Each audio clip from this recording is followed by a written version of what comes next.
Okay, so let's get into this artificial intelligence. I mean, it feels like it's just everywhere now, doesn't it? It really does. Hard to avoid. Yeah, but what does it actually mean? Especially for these huge industries like insurance and financial services. Mm. And maybe even more critical, what's it mean for you? You know, if you were dealing with an insurance claim or just using your banking app, or maybe you even work in the field. It's a huge question, and it's not just theory anymore, right? It's actively uh, changing how these companies work, how they make decisions. And how we interact with them day to day. Exactly. So welcome, everyone. We're doing a deep dive today, pulling out some key stuff from a recent webinar. It was featured in the NVO School of Digital Insurance newsletter. Yeah, some really interesting points came up. Right. So our mission really is to kind of unpack what the experts are saying. You know, what are the big opportunities here with AI? And the challenges, too. They're definitely challenging. Oh, for sure. And like, what do we all need to know just to navigate this whole thing? It's changing so fast. Well, one of the first things highlighted, Shiliti Mudao from Yeah. Liberty's AI Labs mentioned this, was just getting clear on terms. Okay. He talked about the difference between, like, the big goal of AI mimicking human thought and machine learning, which is more the technique, using data to make better decisions. It's a tool. Right, just a tool. And his big advice, only use AI for meaningful business problems. Don't just, slap AI onto everything. Yeah, that makes total sense. Find where it actually adds real value. Otherwise, you're just adding noise, or worse, making expensive mistakes. Exactly.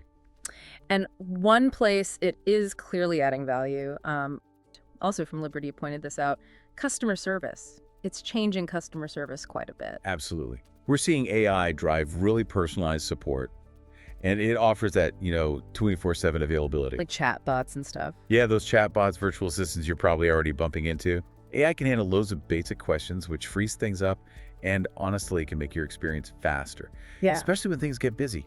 Okay, but opening that digital door, that also brings in some pretty big challenges, doesn't it? Ruan also flagged the need to be super vigilant, especially with like fake digital stuff and just general cybersecurity. And this is where Facundo, he's CIO at Standard Bank Group, he brought up trust and the absolute need for human oversight. Oversight, okay. Yeah, he warned against this idea that just because AI produced something, it must be right or reliable.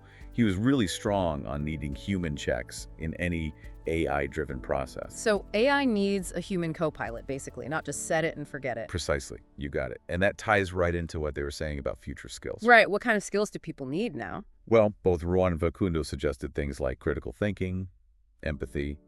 They're going to be more important, not less. Interesting. So AI doesn't replace those. No, the idea is they complement AI. Your ability to analyze, to question things, to understand the gray areas, that becomes even more valuable alongside the tech. Okay, thinking about other big impact areas, Shalidze also mentioned finding the right uses. And a huge one in finance is fraud detection, right? Oh, definitely. AI is incredibly powerful at sifting through massive data sets, finding those weird patterns that might signal fraud much faster than a human could. But there's always a but. There is. While it's good against old types of fraud, AI also creates new risks. Think about AI-generated deepfakes. Oh yeah, those fake videos or audio clips, scary stuff. Exactly. Super realistic, but totally fake. So businesses have to constantly update their security, their rules, just to keep up with the new threats AI itself can enable. It's an arms race, sort of. And all this AI stuff pulling in data. It brings up massive worries about data privacy and cybersecurity again. Both Shalidze and Facundo hit on this too. Yeah, the risks of sharing sensitive customer info with AI systems, they're serious. So what's the advice there? Be incredibly careful. Businesses and you as a customer need to watch where and how confidential data gets uploaded or shared with any AI tool. They also stressed ongoing cyber training for staff, because even with the best tech, simple human error can cause a data breach. That human firewall is still vital. And one last big hurdle. Plugging all this new AI tech into the old systems, Facundo mentioned that's tough. Integrating AI with legacy systems. Yeah, those older platforms weren't built for this. They have their own quirks, data silos. It's not straightforward. And what else? He suggested really understanding the existing data flows first. And Shalidze added that planning your data collection early on is key. Preparing for those future AI uses. You need a solid foundation. Okay, so wrapping this up. What's the big picture from this deep dive?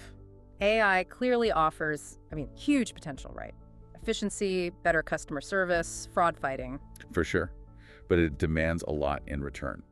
Responsible use, careful human oversight all along the way, and everyone needing to keep learning new skills. Yeah, that human element came through so strongly from the experts. Critical thinking, empathy, they aren't going away. They actually become more essential with AI in the mix. Exactly. It's about finding that balance, leveraging the power, but with strong human guidance and ethics. Absolutely. So, for you listening, maybe think about this. How does this balance AI's potential versus that need for human oversight play out in your world?